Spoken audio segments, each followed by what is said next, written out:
Hi hello friends, இன்றைக்கி சூப்பரான அவல் உப்புமா எப்படி பண்ணலான்னு பார்க்கலாம் வாங்க.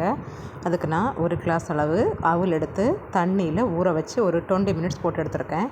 அது கூடவே வெங்காயம், பச்சை மிளகாய், கடுகு, கொஞ்சமாக தேங்காய் எடுத்து வச்சுருக்கேன். இப்போ நம்ம இது எப்படி பண்ணலான்னு பார்க்கலாம். ஒரு வாணலியில் எண்ணெய் விட்டு கடுகு, உளுந்தம்பருப்பு போட்டு நல்லா வதக்கிக்கோங்க. அப்புறமா கருவேப்பிலை, பச்சை மிளகாய், கீறி வச்ச பச்சை மிளகாவும் சேர்த்து நல்லா வதக்கி விட்டுருங்க. ஒரு மீடியம் சைஸில் ஒரு பெரிய வெங்காயம் எடுத்திருக்கேன். அதையும் சின்ன சின்னதாக கட் பண்ணி இந்த மாதிரி வதக்கிட்டு தேவையான அளவு உப்பு சேர்த்து இந்த உள்ளி நல்லா, அதாவது வெங்காயம் நல்லா வேகிற அளவுக்கு விட்டுட்டு நம்ம அவல் எடுத்து வச்சுருக்கோம் இல்லை, ஊற வச்சு தனியாக எடுத்து வச்சுருக்கோம். இது நான் சம்பா அவல் தாங்க எடுத்திருக்கேன். இது ரொம்ப ஹெல்த்தியும் கூட. இதில் உப்புமா பண்ணும்போது ரொம்ப டேஸ்ட்டாக இருக்கும்.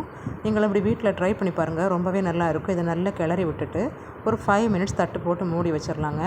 அதுக்கப்புறமா கொஞ்சம் தேங்காய் துருவிக்கோங்க. ஒரு கைப்பிடி அளவுக்கு தேங்காய் எடுத்து துருவி வச்சுட்டு இதை கொஞ்சம் திறந்து பார்த்த நேரம் அந்த இதெல்லாம் நல்ல தண்ணியெல்லாம் நல்லா ஈரப்பதம் எல்லாம் போயிருக்கும்.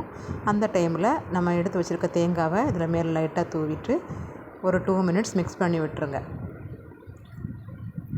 சம்பா அவலில் ரொம்ப ஹெல்த்தி இருக்குங்க. இது நான் இன்னும் கொஞ்சம் நல்லா வெந்துருச்சு. உங்களுக்கு உதிரியாக வேணும்னா நீங்கள் ஒரு 10 மினிட்ஸ் கூட வேக வேண்டாம். 5 மினிட்ஸில் ஊற வச்சு எடுத்துட்டா போதுங்க. உதிரியாக வேணும்னா பிள்ளைங்க எப்படி சாப்பிடுவாங்க, ரொம்ப நல்லா இருக்கும். இது டேஸ்ட்டாக இருக்கும். இது கொஞ்சம் வெந்துருச்சு, ஆனால் இது டேஸ்ட் ரொம்பவே நல்லா இருக்குது.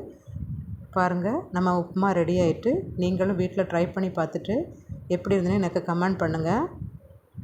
மறக்காமல் சப்ஸ்கிரைப் பண்ணுங்கள், லைக் பண்ணுங்கள். ஓகே ஃப்ரெண்ட்ஸ், பாய்.